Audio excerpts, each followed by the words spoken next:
រីឯតាចជក់កោងព្រាមណោងខ្នងរលោងចង់កេះកោងដូចខ្នងដំរីក៏គូតអស់ដីដូចកញ្ចាញ់ចេចាស់កាលបបានឃើញនាងអមិតធីតាសាច់ស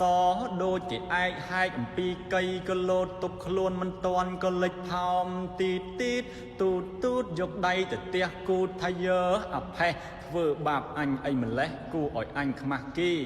កាលពីទំនេរមិនដេចក៏មិនចេញដល់គេមកពីពេញមិនដេចក៏អាវាចា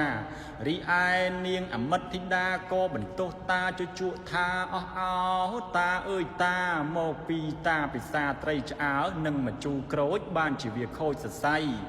រីឯនាងព្រាហ្មណេក៏ស្ដីថាអងអោនាងអមិតធីតាណាកូនស្រីអើ